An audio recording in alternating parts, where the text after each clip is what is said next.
YS Vivekananda Reddy గారి హత్య case 2 రాష్ట్రాల్లో బాగా సంచలనం సృష్టించింది. ఒకప్పుడు 2022లో అనుకుంటా.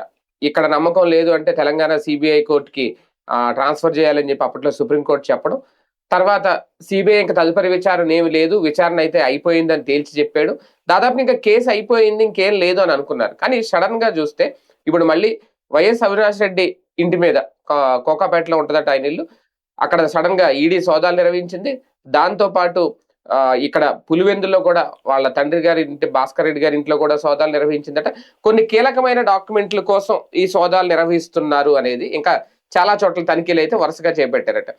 ఏంటి ఇందులో కొత్త కోణం ఏమన్నా తీసుకురాబోతున్నారా? మళ్ళీ వివేకానంద రెడ్డి గారి హత్య కేసుకు సంబంధించి ఏం జరగబోతోంది? ఈడీ సోదాలు ఇప్పుడు మళ్ళీ సడన్ గా ఏంటి? ఇదే అంశం మీద చర్చించే ప్రయత్నం చేద్దాం. సార్, దాదాపుగా మనం దీని మీద చాలా సార్లు చర్చించాం. చాలా కోణాలు అన్ని చెప్పేసుకున్నా, అయిపోయింది. ఇంకా అయిపోయిందేమో అనుకున్నాం. మళ్ళీ ఏంటి హఠాత్తుగా ఈడీ ఎంట్రీ, ఈ సోదాలు? ఇవి సునీత రాసిన లేఖల ఫలితం అయి ఉండొచ్చు, లేదా ఇటు తెలుగుదేశం వైపు నుంచి ప్రెషర్ అయి ఉండొచ్చు. అయితే బీజేపీ చేస్తుందని చెప్పను, ఆ కన్సర్న్ డిపార్ట్మెంట్స్ వాళ్ళతో సంప్రదింపులు జరిపినా చేయొచ్చు, లేదా వాళ్ళంతట వాళ్ళకే. అంటే సిబిఐకి సంబంధించిన ప్రతి ఎఫ్ఐఆర్ని కూడా పరిశీలిస్తుంది ఈడీ. సిబిఐ ఏమైతే ఎఫ్ఐఆర్ కడుతుందో దాంట్లో వీళ్ళకి అనుమానం వచ్చిన వాటిని వీళ్ళు చెక్ చేస్తారు. అంటే సిబిఐ చెప్పినట్టు ఇంకా లోతైన విచారణ అవసరం లేదని సుప్రీంకోర్టుకి. అవును, వాళ్ళ పని అయిపోయింది. అంటే మర్డర్ ఎవరు చేశారు ఏంటి అన్నటువంటి ఇష్యూలో వాళ్ళ ఇన్వెస్టిగేషన్ సిబిఐ పాత్ర అయిపోయింది. ఈడీ విచారణ దాంతో సంబంధం ఉండదు. ఓకే, దీంట్లో ఏమన్నా ఆర్థిక లావాదేవీలు జరిగినాయా, ఇది మనీ ల్యాండర్ అయిందా, అది అంటే ఒకళ్ళ దగ్గర బల్క్ అమౌంట్ ఉండి అది వేరే వాళ్ళకి ట్రాన్స్ఫర్ అయిందా, ఈ హత్య కేసులో వేరే వాళ్ళకి. ఫర్ ఎగ్జాంపుల్ ఆ టైంలో వీళ్ళు సుపారీ తీసుకుని చేశారు అని చెప్తున్నారు కదా ఎవరైతే ఈ దస్తగిరి వీళ్ళందరూ కూడా, గంగిరెడ్డి, ఎర్రగంగిరెడ్డి, ఇప్పుడు వాళ్ళందరిది కూడా సోదాలు చేశారు. కాబట్టి శివశంకర్ రెడ్డి వీళ్ళందరిది కూడా. కాబట్టి ఇప్పుడు వాళ్ళకి డబ్బులు ఏమన్నా వచ్చినాయా, వాళ్ళ అకౌంట్ లో ఏమన్నా డబ్బులు పడ్డాయా, బల్క్ అమౌంట్.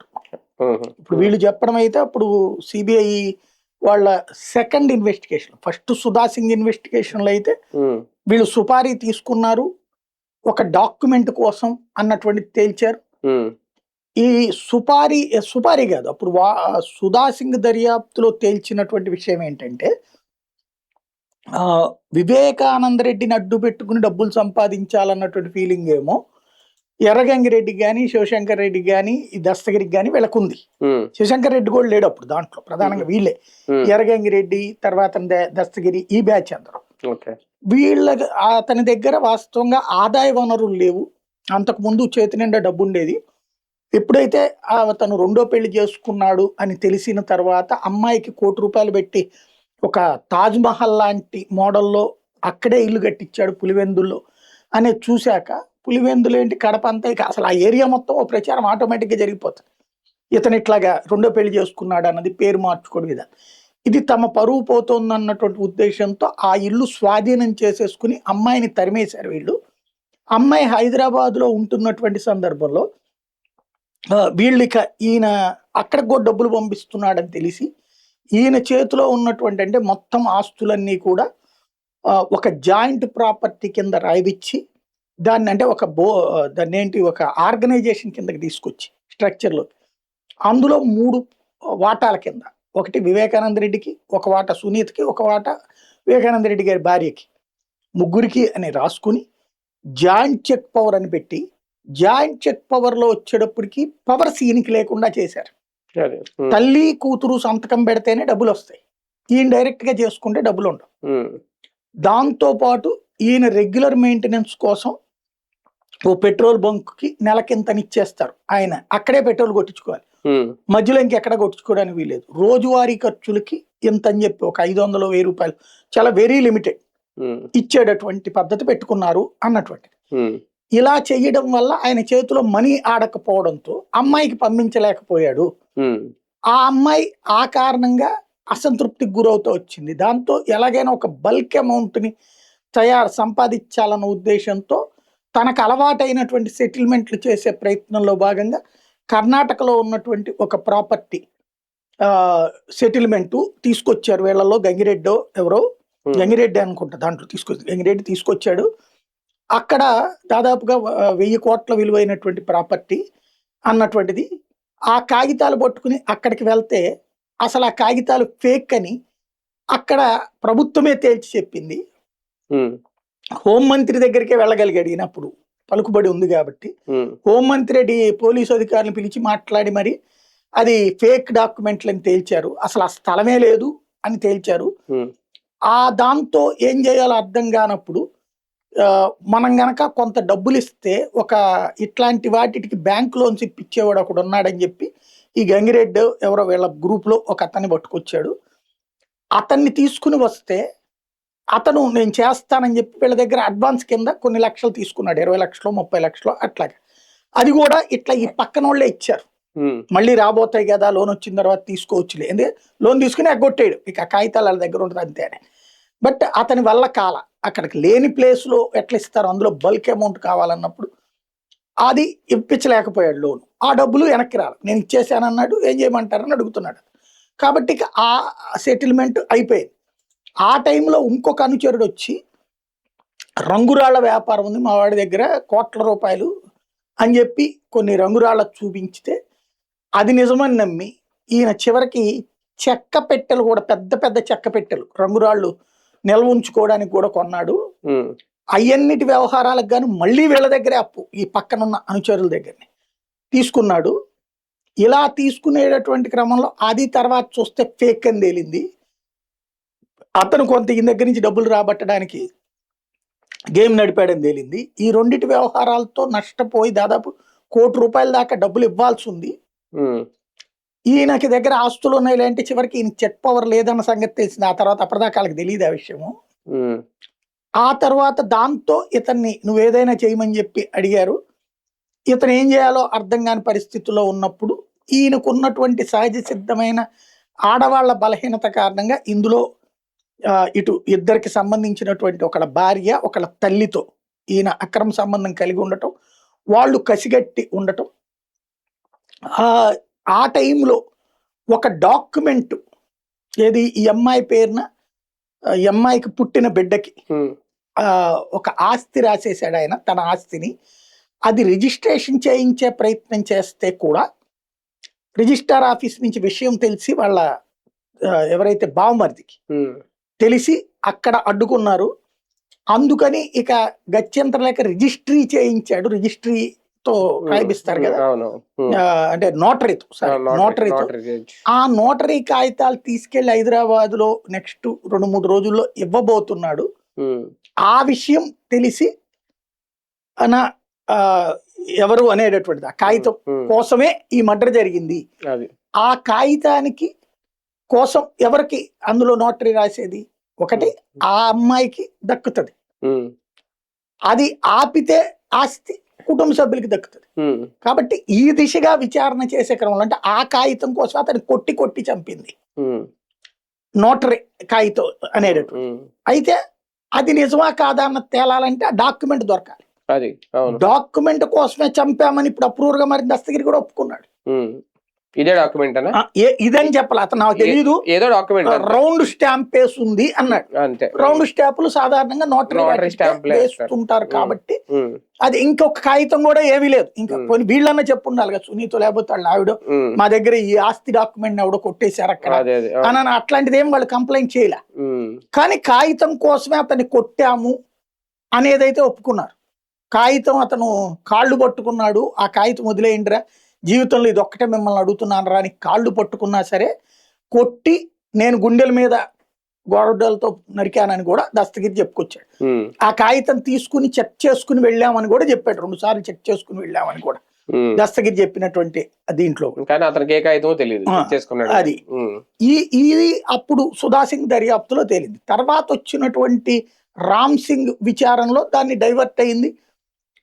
వాళ్ళ ఎందులో ఆ కాగితం కానీ అలా ఆయన్ని చచ్చిపోయే ముందు ఆయనే ఆత్మహత్య చేసుకున్నట్టుగానా లేదా ఎవరో కొట్టి చంపుతుంటే నేను రాస్తున్నాను అన్నట్టుగా వాళ్ళ డ్రైవర్ నన్ను కొట్టి చంపుతున్నాడు అన్నటువంటి విధంగా రాయటం అన్నటువంటిది రాయిపించడం. ఆ రాయిపించిన కాగితాన్ని వీళ్ళు దాచిపించడం, ఈ వ్యవహారం మూలంగానే అనుమానాలు ఇష్యూస్ నడిచినాయి. అవును. ఇప్పుడు ఈ కేసులో ప్రధానమైనటువంటి అంశం ఏంటి అంటే ఆ డబ్బు. ఒకవేళ అవినాష్ రెడ్డి ఇచ్చిన డబ్బుల ద్వారా వీళ్ళు మర్డర్ చేసిన వీళ్ళు అభియోగం ఏంటి? ఉమ్, అవినాష్ రెడ్డి, భాస్కర్ రెడ్డి డబ్బులు ఇచ్చారు వీళ్ళకి. ఉమ్, ఈ దస్తగిరి తర్వాత మాట మార్చింది ఏంటి? నాకు శివశంకర్ రెడ్డి చెప్పాడు, ఇదే గంగిరెడ్డి చెప్పాడు. గంగిరెడ్డికి శివశంకర్ రెడ్డితో పరిచయం ఉంది, శివశంకర్ రెడ్డికి అవినాష్ వాళ్ళతో పరిచయం ఉంది, ఉమ్, భాస్కర్ రెడ్డి వాళ్ళతో పరిచయం ఉంది. నేను అనుమానిస్తున్నాను అని మొదట్లో, తర్వాత నేను కన్ఫర్మ్ చేసుకున్నాను వాళ్ళే చెప్పారు, ఉమ్, వాళ్ళు చెప్తేనే వాళ్ళ దగ్గర డబ్బులు తీసుకునే ₹1 ఇస్తానన్నారని ఇదంతా సుపారి అన్నటువంటి తర్వాత రామ్ సింగ్ విచారణ సందర్భంగా ఇతను చెప్పాడని రాసినటువంటి అంశం అది. ఉమ్, ఉమ్, కాబట్టి ఇప్పుడు ఆ డబ్బులు వీళ్ళు ఏదన్నా మరి వీళ్ళు బల్క్ గా ఇవ్వాలా? అది క్యాష్ గానే ఇచ్చి ఉండాలి కదా. ఇవ్వాలంటే వీళ్ళు ఏదన్నా అమ్ముండాలి కదా. ఉమ్, అందుకని ఇప్పుడు ఆ మనోహర్ రెడ్డి గారు చెప్తుంది అయితే మా ఆస్తి డాక్యుమెంట్లు అడిగారు, మేము చూపించామంటున్నారు. ఉమ్, ఒకవేళ ఆ టైంలో ఏదన్నా ఆస్తి అమ్మి బల్క్ గా ఉండుంటే అప్పుడు ఈ కేసుతో లింక్ అయ్యి ఉన్నట్టు అది ఇది ఉంటది. ఉమ్, నెంబర్ 1. ఉమ్, రెండవది దస్తగిరి వీళ్ళందరి దగ్గర డబ్బులు ఉండాలి. ఉమ్, లేదంటే వాళ్ళకి ఇప్పుడు అడిషనల్ గా ఏమన్నా ఆస్తులు యాడ్ అయ్యి ఉంటాయి. యాడ్ అయినాయి, ఎక్కడి నుంచి వచ్చింది? ఉమ్, అది ఇటువైపు నుంచి ఎవరన్నా ఇచ్చారా అది సుపారీది? ఉమ్, ఈ లెక్క ఇప్పుడు ఈడి బ్యాంక్ అకౌంట్స్ లో గనక డబ్బులు ఉంటే తేల్తది. ఉమ్, క్యాష్ అయితే దొరకలే. క్యాష్ అప్పుడు దొరికింది ఏంటంటే ఇతను ఎవరైతే దస్తగిరి వాళ్ళ ఫ్రెండ్ ఉమ్, ఏదో ఆస్తి అమ్మి బ్యాంక్ లో పెట్టుకున్నాడు లాకర్లో. ఉమ్, ఇతనేదో డబ్బులు కావాలన్నప్పుడు ఇచ్చాడు. ఇదే ఈ రంగురాళ్ల వ్యవహారాలు ఇట్లాంటివి. ఉమ్, ఉమ్, అప్పుడు అందులో డబ్బులు ఉన్నాయని తెలిసి అదే సుపారీ డబ్బులు అని చెప్పి ఇతను చెప్పాడని ఓకే. ఉమ్, సదా సింగ్ దర్యాప్తులో అది తేలిందనమాట. అది చెప్పాడని చెప్పి అది చెక్ చేస్తే ఇతని డబ్బులే పర్సనల్ అని చెప్పి ఆ అమ్మాయి రాసిన దర్యాప్తులో ఉంది. లేదు అది దీనికోసం ఇచ్చిన డబ్బులు అని వీళ్ళు రామ్ సింగ్ టైంలో దాన్ని సీజ్ చేశారు. ఉమ్, ఆ డబ్బులు ఎక్కడి నుంచి వచ్చినాయి అని ఏమన్నా చెక్ చేస్తున్నారా? అది ఉమ్, ఎందుకంటే దస్తగిరి చెక్ చేశారట, ఎర్రగంగిరెడ్డి చెక్ చేశారట. ఉమ్, ఈ కేసులో ఉన్న నిందితులందరినీ చూశారు. ఉమ్, ఈడీ ఏం చెప్తుంది? ఈడీ ప్రెస్ నోట్ రిలీజ్ చేస్తే దీంట్లో అసలు సోదాలు ఎందుకు చేశారు, ఏం బయటపడింది దీంట్లో ఉమ్. అనేది తేలుతుంది. మొత్తానికి ఒక కొత్త కోణంలో వెళ్ళబోతుందా మళ్ళీ ఈ కేసు? కొత్త కోణానికి సంబంధించిన వివరాలను రాబోతున్నాయి. ఇందులో వీళ్ళకి కనుక ఏమైనా డాక్యుమెంట్ దొరికితే అది అవినాష్ రెడ్డి వాళ్ళు ఏదన్నా ఆ టైంలో ఆస్తి అమ్మి ఉండుంటే బల్క్ అమౌంట్, ఉమ్, అది బ్యాంకులోంచి తీసుకున్న అమౌంట్ వీళ్ళ దగ్గర దొరికింది మ్యాచ్ అయ్యి ఉంటే ఉమ్, ఖచ్చితంగా కేసు పెద్ద టర్న్ అయినట్టు. ఉమ్, లేదు అంటే గనక రొటీన్ గా వాళ్ళ ప్రాపర్టీస్ చెక్ చేసామంటే గనక ఏముండదు. ఉమ్, అది ఈడీ ఏమన్నా నోట్ రిలీజ్ చేస్తే తెలుస్తుంది. ఉమ్. కానీ ఈ కేసులో కీలక సూత్రధారులు పాత్రధారులు అంటే ముందు వాళ్ళ నలుగురు పేర్లే వినిపిస్తాయి. ఎర్రగంగిరెడ్డి కానీ దస్తగిరి కానీ వాళ్ళందరూ బయటకు వచ్చేసారు, అప్పట్లో అప్రూవ్గా మారారని బెయిల్ రాడు ఇదంతా. కానీ డైరెక్ట్ గా అవినాష్ రెడ్డి టార్గెట్ అవుతున్నారు ఇప్పుడు ఈ కేసులు. ఇప్పుడు సడన్ గా ముందు ఆయన ఇంటికి వెళ్ళిన తర్వాత ఇవన్నీ కూడా సోదాలు చేశారు. లేదు అందరిలోకి ఒకేసారి వెళ్తారు. మనకి బ్రేకింగ్ లో ఫస్ట్ సాధారణంగా అవినాష్ రెడ్డి పేరు చెప్తారు, పరిచయం ఎంపీ కాబట్టి, జగన్ తమ్ముడు కాబట్టి. రెండోది ఏంటంటే ఆ కేసులో సిబిఐ కూడా అవినాష్ రెడ్డి కుట్రకు సూత్రధారిగా పెట్టాల, సాక్ష్యాల తారుమారు నిందితుడిగా పెట్టింది. అవును. అవినాష్ రెడ్డి భాస్కర్ రెడ్డి ఈ ఎర్రగంగిరెడ్డి అక్కడ హడావిడి చేశాడు. ఆ హడావిడి చేసిన టైంలో ఏది అతను పడిపోయాడు అన్న టైప్ లోనే చెప్పుకొచ్చారు. రక్తం వాంతులైనవి, పడిపోయాడు, దానికి కొట్టుకున్నాడు అన్నటువంటిది. ఆ శవాన్ని ముందు బయట పెడదామని ఇల్లంతా గలీజ్ అయిపోతుంది అనేటటువంటి టైంలో అలా పట్టుకుని తీసుకొస్తున్నప్పుడు భాస్కర్ రెడ్డి ఇక్కడ తల కింద చేయి పెట్టినప్పుడు అది వీళ్ళకి ఫ్యాక్షన్ ఏరియా వాళ్ళు కాబట్టి గొడ్డలి దెబ్బ, కత్తి దెబ్బ ఇట్లాంటి బాగానే తెలుసు. ఇది మర్డర్ పక్కన పెట్టేయండి అని చెప్పాడు అతను భాస్కర్ రెడ్డి. ఈ లోపు ఎర్రగంగిరెడ్డి అక్కడ తుడిచేశాడు. అంటే సీన్ క్రియేట్ చేసింది, ఈ మొత్తం డ్రమటైజ్ చేసింది ఇష్యూని ఎర్రగంగిరెడ్డి. అతను అవినాష్ వాళ్ళకి బంధువే, ఇటు వీళ్ళకి వివేకానంద రెడ్డి వాళ్ళకి క్లోజే. అతను చేసింది ఎవరి కోసం అన్నదే ఇప్పుడు $1 మిలియన్ ప్రశ్న. అవినాష్ రెడ్డి వాళ్ళ కోసం చేస్తే అవినాష్ రెడ్డి భాస్కర్ రెడ్డిని ఇరికించకూడదు, వాళ్ళని ఎవరి చేతనన్నా బయటికి తీపిచ్చాలి. లేదు వీళ్ళ కోసం చేస్తుంటే గనక అవినాష్ రెడ్డి వాళ్ళని ఇరికించి ఉండాలి. అది ఏది అన్నటువంటి సిబిఐ తేల్చలేకపోయింది. CBI cause of death concept చెప్పగలిగింది తప్పించి ఉమ్, సుధా సింగ్ దర్యాప్తులో చాలా కీలకమైన పాయింట్స్ అన్ని అంటే అప్పటిదాకా జరిగిన ప్రొజెక్షన్ ఫస్ట్ వాళ్ళు సుపారీ తీసుకున్న వాళ్ళు కర్ణాటక వాళ్ళు చంపేశారన్నో ఇంకోటి జరిగిన ప్రచారాలు ముందంతా కూడా రంగురాళ్ళు వాళ్ళు చంపేశారని. ఉమ్, కానీ ఇందులో మర్డర్ ఫర్ గెయిన్ అంటాం ఈ కేసులు అంటే ఉమ్, ఏదో ఒక ప్రయోజనం పొందటం, ఉమ్, ఆస్త, ఇంట్లో నగద ఆస్త ఇట్లా అంటే డాక్యుమెంటల్ ప్రాపర్టీ ఉమ్, అంటే దాని ద్వారా ఈ హత్య ద్వారా సంపాదించబడటాన్ని మర్డర్ ఫర్ గెయిన్ అంటారు. అవును, ఉమ్, ఆ కేసు కింద తేల్చింది అమ్మాయి. ఉమ్, తర్వాత వచ్చిన రామ్ సింగ్ లేదు ఇది రాజకీయ కక్షతో కూడినటువంటిది, టిక్కెట్టు ఇక్కడ వివేకానంద రెడ్డి ఏది ఫస్ట్ అవినాష్ రెడ్డికి రెండోసారి ఇచ్చిన మాట వాస్తవం, అతని కోసం ప్రచారం చేస్తున్న మాట వాస్తవం. చివరి నిమిషంలో వివేకానంద రెడ్డి తనకి టిక్కెట్ కావాలని లేదంటే విజయమ్మ కన్నా ఇవ్వమన్నాడని షర్మిల కన్నా ఇవ్వమన్నాడని జనంలో వేరే వెళ్ళిపోతుంది అన్నాడని దానికోసం మెత్తబడ్డాడని జగన్ కూడా ఉమ్, ఆ అక్కడికి వెళ్ళి ప్రచారానికి వెళ్ళిన సందర్భంలో కూడా ఆ ముందు రోజున ప్రచారానికి వెళ్ళినప్పుడు కూడా అక్కడ వాళ్ళతో వైసీపీకి ఓటేయండిరా సీటు మారచ్చు కానీ అని చెప్పాడని ఉమ్, ఆ విషయం అవినాష్ రెడ్డి నోటీస్కి వచ్చి వివేకానంద రెడ్డి ఇట్లా అన్నాడేంటని ఎంక్వైరీ చేస్తే అప్పటికే జగన్ దగ్గర ఇట్లా చెప్పొచ్చాడు, జగన్ కూడా మెత్తబడుతున్నాడు అని తెలిసి ఇతనే లేకపోతే ఇక ఏ గొడవ ఉండదు కదా అని చంపించేశాడు అన్నటువంటి కోణాన్ని రామ్ సింగ్ ఎస్టాబ్లిష్ చేసే ప్రయత్నం చేశాడు. ఉమ్, ఉమ్, కానీ అక్కడ జగన్ మొండిగా నిలబడటం అవినాష్ రెడ్డి వెనకాల కాబట్టి ఉమ్, ఈ కేసులో అవినాష్ రెడ్డిని అనడానికి లేదు. ఎందుకు జగన్ ఏమంటున్నాడు, నేనే టికెట్ ఇచ్చాను అవినాష్ రెడ్డికి, ఉమ్, నేను ఇంకొకరికి ఇస్తాను నేను ఎందుకు అన్నాను అవును, అంటున్నాడు. ఇంకోటి స్ట్రాంగ్ గా anti Sharmila anti Vivekananda Reddy anti విజయం ఉన్నాడు అవును, స్టిల్ నో. ఉమ్, అంటే మా కుటుంబ సభ్యులే కానీ వాళ్ళు నన్నే నాశనం చేయాలని చూసే వర్గం అనేటటువంటి ఫీలింగ్ లో అతను ఉన్నాడు, ఓపెన్ గా కనబడుతుంది. ఉమ్, ఉమ్, కాబట్టి అంత మొండిగా అతను ఉన్నప్పుడు అతను మెత్తబడతాడని చెప్పి మర్డర్ చేస్తారా? అదే కదా, ఉమ్, ఎందుకంటే మర్డర్ జరిగిన తర్వాత నాన్న రాయలసీమ పౌరుషమే కదా, నేను నీకు టికెట్ ఇస్తే నా బాబాయ్ నువ్వెంతలో చంపుతావు అని అనాలి కదా. ఇది క్లోజ్ కదా, ఇది ఉమ్, రక్త సంబంధం. అవును, అవును, వాళ్ళు పెదనాన్న ఇది మన పెదనాన్న కొడుకులు ఆ టైపు బంధుత్వం. అవును, ఈయన వచ్చాడు సొంత బాబాయ్ కదా, అవును, సొంత రక్త బాబాయ్, సంబంధం సొంత కదా. బాబాయ్, అందులో సొంత చెల్లి సొంత అమ్మ. ఉమ్, అలాంటప్పుడు వీళ్ళని కాదని అతనికి ఇచ్చినటువంటిప్పుడు భారతీ పాత్ర దీంట్లో రైట్ చేసుకొచ్చారు అక్కడ. అవును, ఇక్కడ పెద్ద కుటుంబం చిన్న కుటుంబం అంటారు, ఈ నలుగురిది చిన్న కుటుంబం. ఉమ్, ఈ నలుగురికే రాజకీయం అంతా చేతిలో ఉండాలన్నది వివేకానంద రెడ్డి ఫీలింగ్. ఉమ్, కానీ పెద్ద కుటుంబానికి ఎందుకు జగన్ మొగ్గు చూపాడంటే క్రిందటిసారి ఏదైతే జగన్ అధిష్టానంతో ద్వేషించి కాంగ్రెస్ అధిష్టానంతో తిరగబడి యువతలకు వచ్చినప్పుడు వివేకానంద రెడ్డి ఇతనికి వ్యతిరేకంగా పోటీ చేశాడు, విజయమ్మకి వ్యతిరేకంగా పోటీ చేశాడు, జగన్కి వ్యతిరేకంగా ఇప్పుడు ఆయన రవీంద్రనాథ్ రెడ్డి కదా పోటీ చేశాడు. ఆ టైంలో పోటీ చేయించింది సునీత వాళ్ళ అల్లుడు కలిపి. ఆ ముక్కని వీళ్ళ ఇంట్లో చెప్పుకున్నాడు వదిన దగ్గరకు వచ్చి, ఏం చేయమంటావు ఇట్లాగా ప్రెషర్ అయిపోయింది అన్నట్టు. ఆ తర్వాత అక్కడ ఓడిపోయినా కూడా అతను మంత్రిగా కూడా పనిచేశాడు కాంగ్రెస్ లో. అది జగన్కి నచ్చలా. అంటే నువ్వు మన కుటుంబం అనుకున్నప్పుడు, మన నలుగురుమే కుటుంబం అనుకున్నప్పుడు, నాన్న బాబాయ్ అమ్మ చెల్లి ఇదే కదా కుటుంబం. ఈ కుటుంబంగా ఉన్నటువంటి సందర్భంలో ఆ చెల్లి ఈ చెల్లి ఇంతే కదా కుటుంబం.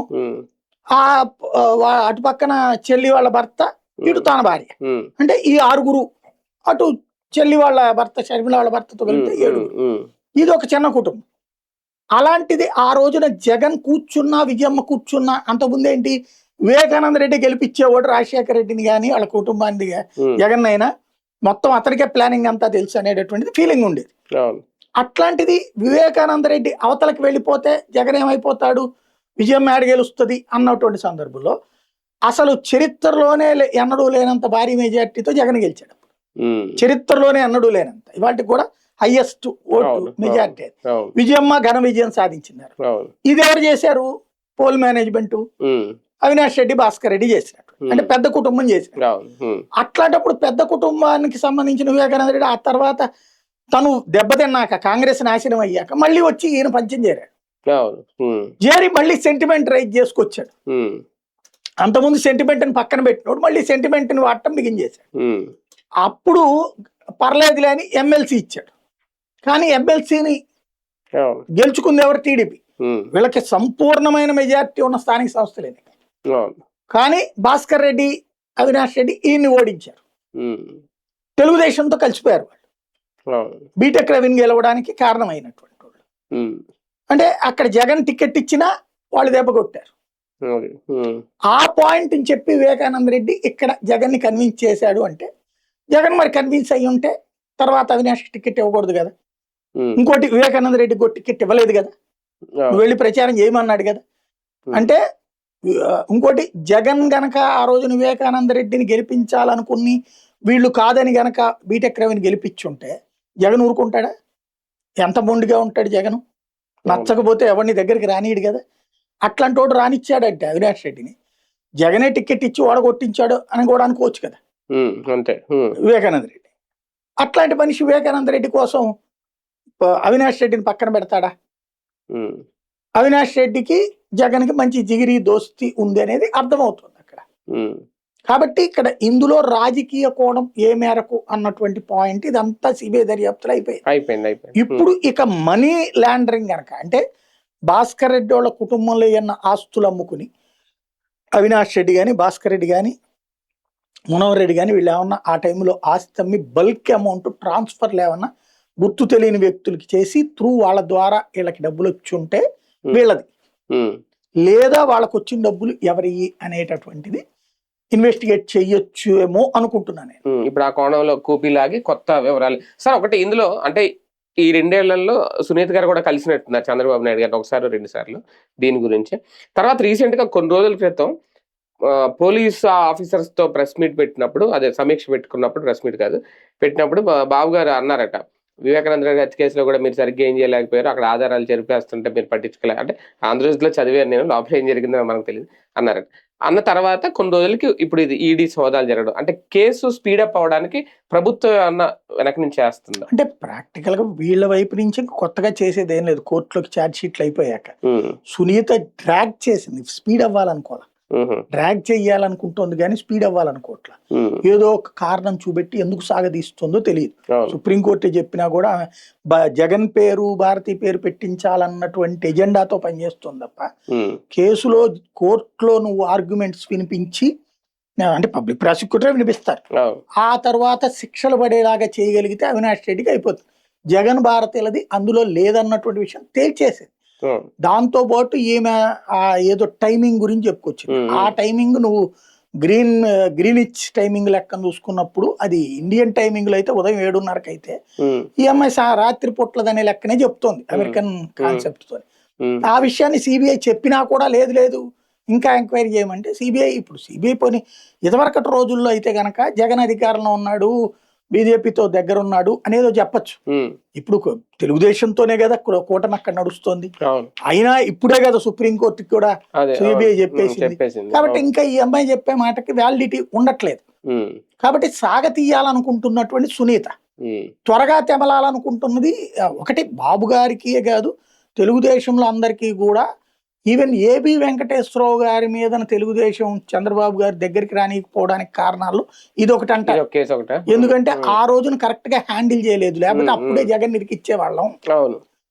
ఆ రోజున జగన్ ఎదురుదాడి చేస్తుంటే సరైన ప్లానింగ్ తో జగన్ ఇప్పుడు ఇవాళ ఎట్లయితే ఇరికిస్తున్నారు కేసులు, ఆ రోజున అట్లా ప్లాన్ చేయలేకపోయాడు అనేటటువంటిది ఆయన మీద ఒక వ్యతిరేకత ఉంది అన్నటువంటిది కూడా కొంతమంది నాయకులకి ఉన్నటువంటిది. అందుకనే దూరం పెడుతున్నారు అన్నటువంటిది కూడా మేబీ ఏదైతే నిజమని చెప్పలేము. అది కదా. రైట్, చూద్దాం. మొత్తానికి ఈ కేసులో వివేకానంద రెడ్డి గారి హత్య కేసులో మళ్ళీ ఏమన్నా కొత్త కోణం బయటికి రాబోతుందా? ఈడీ సోదాల తర్వాత ఏం జరుగుద్ది, అధికారికంగా చెప్తారా, ఏదైనా కీలక డాక్యుమెంట్లు స్వాధీనం చేసుకున్నావా లేదా అనేది చూద్దాం.